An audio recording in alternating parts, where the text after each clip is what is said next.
이번엔 우리가 몰랐던 일본의 전통 문화들을 모아봤습니다.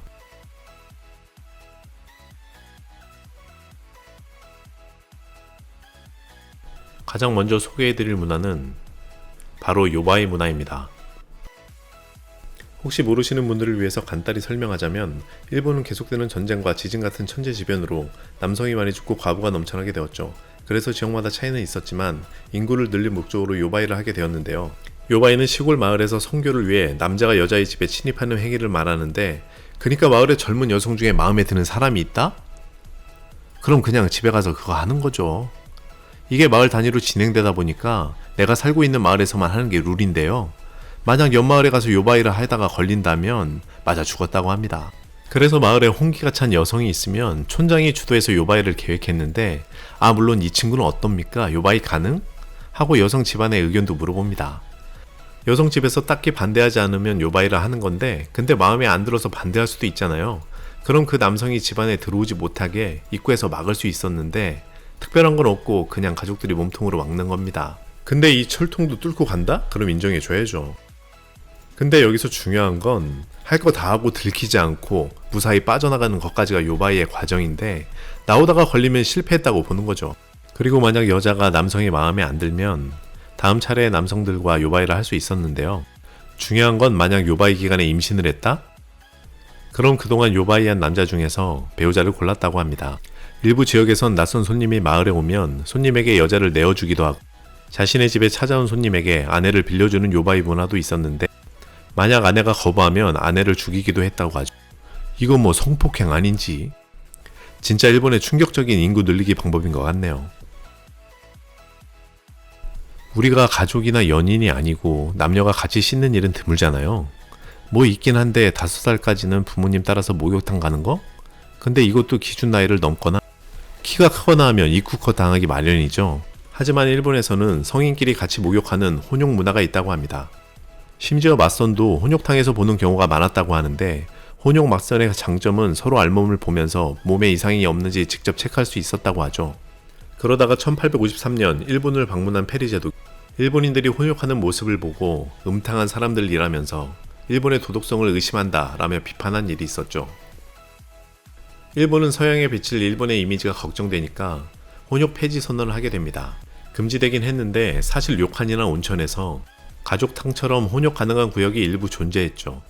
지금은 대부분 남탕과 여탕으로 구분되어 있어서 대도시에선 혼욕을 찾아볼 수 없는데, 시골 마을에서는 아직 남아있다고 합니다. 이렇게 혼욕탕이 반의 반토막이 나서 300곳 정도만 남게 되니까 일본 정부는 관광 지원을 유지하기도 하고 후세에 일본 고유 문화를 남기기도 해야 하니까 혼욕 문화를 지키기 위한 프로젝트를 진행하는데요. 주로 젊은 층, 여성이 이용하기 쉬운 혼탕 문화를 조성하는 데 중점을 두고 옷 착용을 의무화하거나 입욕제를 두면서 이용객을 늘리고 있다고 하죠. 혼욕 문화가 사라질 위기에 놓였는데 이렇게 시대에 맞게 변한다면 괜찮은 것 같네요. 옛날 일본 그림이나 영화에 검은 치아에 사람들이 나오는 거 보셨나요? 뭐 먹물 파스타 먹었나? 치아 다 빠졌나? 싶지만 이거 본인이 일부러 칠한 거라고 합니다. 바로 오와구로라고 불리는 문화인데, 치아를 검게 물들이는 일본의 전통 화장법이죠. 오와구로 하는 방법은 철을 아세트산에 녹이고 식초, 청주, 물엿, 녹차 등 섞어서 만든 걸 치아에 바르는 건데, 주로 일본 귀족 남성과 여성층에서 많이 했다고 합니다. 당시 일본은 얼굴에 새하얗게 분칠하고 붉은 입술이 포인트인 화장을 많이 했는데, 그러면 상대적으로 치아가 누렇게 보였는데요. 그래서 아예 치아를 검은색으로 칠해버렸다는 겁니다. 또 하나 추정되는 이유는 일본인이 보통 치아가 고르지 못한데 검게 칠하면 치열이 고르게 보이는 그런 효과까지 있었기 때문이라고 하죠. 근데 이게 더 이상하지 않나? 저는 조금 무서운데요. 암튼 이 문화는 처음엔 남녀 할 것 없이 다 같이 즐겼는데, 시간이 흐르면서 남편에게 순종을 맹세하는 의미로 여성들만 하게 되었는데요. 그러니까 오와구로를 한 여성은 결혼을 했다는 의미가 되는 거죠. 이 문화는 약 1000년간 유지되었다고 하는데, 유행이 돌고 돈다지만 이건 다시 안 할 것 같네요. 시대마다 여성상은 계속 변하고 있죠. 앞서 말씀드린 오와구로 문화, 지금 소개드릴 히키마요도 오와구로와 세트인 일본 전통 화장법입니다. 일본 영화를 보면 검은 치아 말고도 신기한 게 이마에 검은 점 2개씩 찍혀있는 모습 보실 수 있는데, 저거 점 아니고 눈썹입니다. 히키마요는 자신의 눈썹을 밀고 둥글게 눈썹을 새로 그리는 풍습을 말하는데요. 이 이유는 일본의 미인상이 얼굴이 하얗고 치아가 검고 이마가 좁아야 했기 때문입니다. 결국 이마가 좁아 보이려고 눈썹을 밀고 이마 쪽에 가깝게 눈썹을 새로 그린 건데, 당시에는 눈썹과 눈썹이 멀면 멀수록 고귀함을 나타냈기 때문에 귀족 남자들도 즐겨했죠. 이후 에도 시대에 접어들면서 히키마요는 여성들만의 화장법으로 남게 되었는데요. 특히 아이를 낳은 유부녀들이 주로 했다고 합니다. 그니까 결혼을 하면 오하구로 하고 아이가 태어나면 히키마요를 했다는 건데, 아니 이마에 뭐 묻은 것 같지? 전혀 눈썹으로 보이지 않던데. 알수록 참 독특한 취향이네요. 성진국 일본의 성문화 중 하나였던 와카슈도, 줄여서 슈도라고도 하는데, 슈도는 어린 소년의 길이라는 의미를 갖고 있습니다. 그러니까 다시 말해서 남색, 동성애 문화인데요. 여러분들이 생각하시는 그 육체적인 그것만 생각하시면 유감입니다. 이 문화를 알려면 불교를 믿던 시대까지 한참 올라가야 하는데요. 해이안 시대의 불교는 절에 여성의 출입이 금지될 정도로 철저하게 여색을 금지했죠. 하지만 욕구를 참을 수 없던 스님들은 부처님이 여색을 멀리하라고 했으니까 남색은 괜찮겠지? 라며 자기 맘대로 해석하면서 생긴 문화인데요. 당시 존경받던 스님들이 슈도를 즐기는 걸 본 귀족이나 무사들이 이를 본받기 시작합니다. 그러고 나서 접어든 전국시대는 하루 12번 전쟁할 정도로 전쟁시대, 무사들 전성시대였는데요. 당시 사무라이들은 전쟁 전에 여자를 곁에 두면 부정탄다는 금기가 있었고, 쥐도새도 모르게 내가 죽을 수도 있으니까 자신과 끈끈한 관계를 맺어서 자신을 지켜줄 일종의 호위무사 겸 후계자가 필요했던 거죠. 그때 생각난 게 바로 스님들이 하던 와카슈도입니다. 몸으로 대하는 것만큼 끈끈한 게 어디 있겠냐는 생각에 전도 유명한 젊은 남성을 코쇼로 두어서 시종이자 비서이자 경호원 역할을 시킨 거죠. 당대 일본에서 가장 유명한 무사들은 다 하는 귀족 문화였는데요. 근데 도요토미 히데요시는 하층민 출신이라 이 귀족 문화를 잘 몰라서 코쇼를 두지 않았죠. 대신 여색을 아주 즐겨서 당시 귀족들 사이에서 웃음거리가 되었다는 기록도 있죠. 근데 이 문화는 에도 막부 시대에 넘어오면서 단순 남창 문화로 발전해버립니다.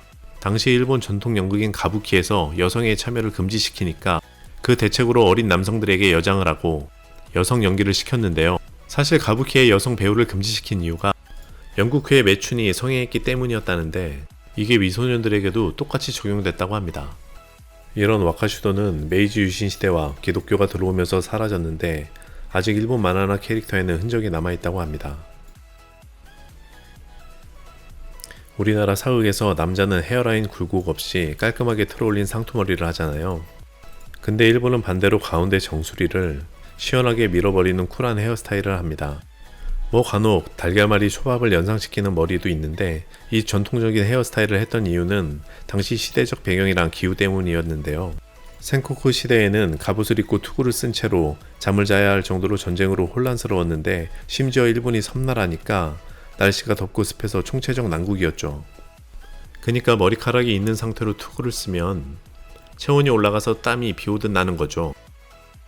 그래서 고민 끝에 투구가 닿는 머리 윗부분을 밀어버렸는데, 근데 밑머리에 투구를 쓰면 벗겨지니까 투구를 지탱해 줄 수 있는 옆머리는 남겨서 완성한 헤어스타일이라고 합니다. 이 머리는 윗머리에 새로 자라는 머리카락을 면도해야 하고 뒷머리는 깔끔하게 묶어야 해서 꾸준한 관리가 생명이었다고 하죠. 뭔가 적을 방심하게 만들고 공격하려는 전술인가 싶었는데 이런 이유가 있었네요. 이 문화는 조금 잔인한 악습입니다. 마비키는 속아내다 라는 의미인데, 그러니까 필요에 따라 군데군데 골라서 뽑아낸다는 거죠. 뭘 골라내느냐? 바로 태어날 아이를 고릅니다. 마비키는 다시 말해 영아살해 풍습인데, 부모가 태어난 아이를 골라서 목 졸라 죽이는 거죠. 이 잔인한 문화가 생긴 이유는 바로 세금 때문이었습니다. 당시의 일본은 영주들이 다스리는 봉건 제도였기 때문에 구휼 산업을 하고 싶은데 영주들이 반발하면 할 수 없었던 거죠. 일본 농민들은 살인적인 세금에 식량까지 부족한데 심지어 피임 도구가 없어서 새로운 식구가 늘어나니까 매일 쥐어짜면서 살 수밖에 없었죠. 기존의 가족들까지 굶어 죽을 위기에 처하니까 사람들이 선택한 방법이 바로 입을 줄이는 것이었습니다. 그래서 당시의 일본은 세 자녀를 가진 집이 진짜 드물었다고 하죠. 옛날엔 아이들이 워낙 많이 죽어서 7살 미만은 신의 아이라고 불렀는데요. 그래서 7살 전에 죽으면 다시 신이 데려갔다고 생각했기 때문에 죄의식은 없다고 하죠. 그리고 당시 기록을 보면 부모가 처음 마비키를 하고 정신적인 고통을 호소했는데 몇 번 하면 적응이 되어서 나중엔 아무렇지 않았다고 합니다. 일본의 자장가에도 마비키를 연상시키는 구절이 있는데 자장자장 잘 자거라 자지 않으면 강해버린다. 자장자장 잘 자거라 자지 않으면 묻어버린다. 라는 노래인데 강해버리거나 묻어버리는 게 마비키를 말하는 거죠. 아니 이 자장가를 들으면 나라도 섬뜩해서 번뜩 일어나겠는데요? 일본 사람들은 워낙 타인에게 피해주는 거 싫어하고 사람들 눈치 많이 보잖아요. 이게 사무라이에 길들여져서라는 말이 있을 정도로 일본 하면 사무라이를 빼놓을 수 없죠. 우리가 생각하는 사무라이는 잔인하고 냉정한 이미지인데 원래 사무라이의 주 업무는 귀족을 경호하는 거여서 항상 칼을 차고 다녔다고 하죠. 그러다 도요토미 히데요시 집권 때부터 사무라이의 자격이나 특권이 생기면서 힘을 얻는데요. 우선 여성을 겁탈해도 괜찮고 사람 죽여도 괜찮아 였죠. 오죽하면 사무라이는 기분 전환을 하거나 칼을 맞췄는데 얼마나 잘 드는지 시험하려고 등 명분 없이 그냥 백성들을 죽였는데 다들 눈 감아 주었다는 거죠. 사람들은 사무라이 심기를 건드리지 않으려고 눈치를 보거나 더 과하게 친절해졌다는 겁니다. 이런 사무라이에게 죽음도 퍼포먼스였는데 전장에서 패하거나 결백을 증명하거나 모시던 주군이 죽었을 때 할복을 했는데요. 당시 일본인들은 북부에 영혼이 있다고 믿었기 때문에 배를 찌르면서 자신의 결백을 증명했고 또 하나는 자신의 충성을 보여주면서 자신의 가족을 부탁하는 일종의 비즈니스였던 거죠. 그리고 옆에 카이샤쿠닌이란 할복 보조인이 상시 대기하고 있는데 할복하면 고통스러우니까 순간에 카이샤쿠닌이 뒤에서 목을 쳐서 고통을 줄여줬다고 합니다. 아니 다른 사람은 쉽게 죽이면서 왜 본인 고통은 줄이는 거야? 대부분 게이샤 하면 술자리나 연회장에 있는 기생이나 매춘만 생각할 텐데 이 사람들 음악 연주, 전통무용, 다도, 서예까지 능숙한 전문직입니다. 심지어 0.1% 정재계 손님들이 많아서 유식하고 세상 돌아가는 것까지 빠삭한 사람들이었죠. 사실 게이샤는 극신비주의라서 게이샤가 되면 특수요원처럼 모든 신상도 사라지고 통제된 오키아에서 지내면서 전문 예술인으로 성장해야 해서 매우 폐쇄적이었는데요. 들어가는 과정도 까다로운 데다 15세에서 18세 여성이고 일본 국적자이고 키가 크면 안 되는 등 조건이 많았죠. 심지어 정식 게이샤가 되기 전에 아이돌처럼 마이코라는 연습생 과정을 거쳐야 하는데요. 마이코 5년, 마이코 전에 시코미 1년까지 해서 총 6년 동안 영혼을 갈아야 하는 건데 이 기간 동안 배우는 것도 빡센데 엄격한 교육까지 있었다고 하죠. TV 한 대, 친구 한 대, 선배에게 복종 뭐 이러니까 대부분은 포기하고 퇴소했다고 합니다. 그리고 게이샤를 키우는데 10억 이상의 돈이 드니까 부유층 남성에게 후원을 받아 유명 게이샤가 되면 정치계 고위층이나 대기업 임원의 소개가 없으면 아무리 돈을 많이 줘도 만날 수 없다고 하는데요. 현대 최고의 게이샤인 94년생 사츠키는 연간 벌어들이는 개인 수익만 10억 원이라고 하죠. 이런 비밀스럽기만 했던 게이샤 문화는 게이샤의 추억이라는 소설과 영화가 등장하면서 전 세계에 관심을 받게 되고 얼마 전에 실제 마이코로 활동한 한 소녀가 SNS에 마이코의 실체를 폭로한다면서 16살에 죽을 만큼 술을 마셨고 혼욕을 강요당했다 라고 언급해 논란이 되기도 했죠. 일본 고유 문화를 지키려는 의도는 좋은데 이런 논란들이 사실이라면 생각이 많아지네요. 어떠셨나요? 저는 제가 이해하기 어려운 독특한 문화들이 있어서 생각보다도 더 충격적인 문화들이 많았던 것 같은데요. 그래도 일본은 전통 문화를 지키고 후세에 남겨주려고 노력하는 모습이 보였던 것 같네요.